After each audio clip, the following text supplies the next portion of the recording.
Welcome back to Forbidden Knowledge News. Today is Tuesday, August 20th, 2019. On August 18th, intense eruptive activity has resumed again from numerous vents from the Stromboli volcano in Italy after several days of decreased activity.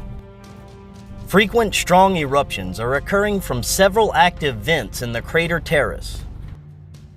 Lava from the southwest rim has increased in activity and now feeds a flow that reaches about halfway down the slope.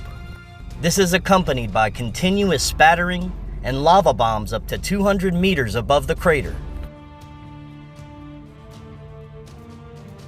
A series of new, relatively large surface lava flows are visible on recent satellite images taken on the 17th from the Eruption volcano in Ethiopia, located 3 to 4 kilometers southeast of the summit caldera. The lava lake appears to still be present in the southern pit crater area of the summit caldera.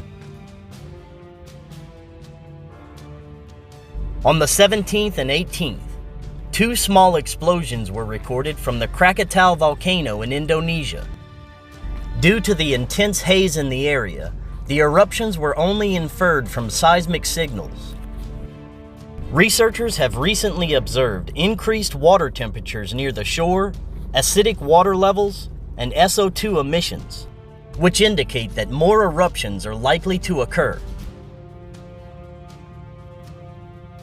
On August 7th, a new underwater eruption took place near Fanuele Island in the Tonga archipelago. A catamaran en route to Fiji encountered pumice, or volcanic rocks completely covering the ocean surface at the location.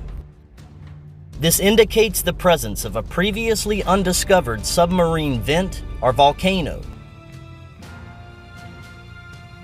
On the 17th, strong storms brought extreme flooding to Istanbul, Turkey, after 4 months worth of rain fell in just 90 minutes, killing 1 person and damaging homes, businesses, and infrastructure. The extreme rainfall is highly unusual, as June, July, and August are typically the city's driest months.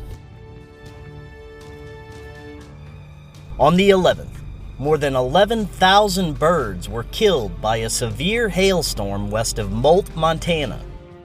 Locals reported baseball-sized hail and 70-mile-per-hour winds, also damaging crops, vehicles, and rooftops. New data from the Natural Resources Department shows a large growing dead zone in the Chesapeake Bay. The area has little to no oxygen and has spread over 8 kilometers or 2 cubic miles by late July. According to the report, heavy rains washed wastewater and agricultural runoff into the bay, producing oxygen-stealing algae, making it one of the worst in decades. Whatever the cause, our planet's oceans and waterways are dying at an unprecedented rate.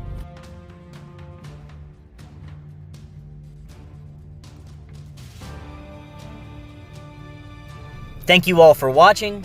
Don't forget to subscribe and like our Facebook page.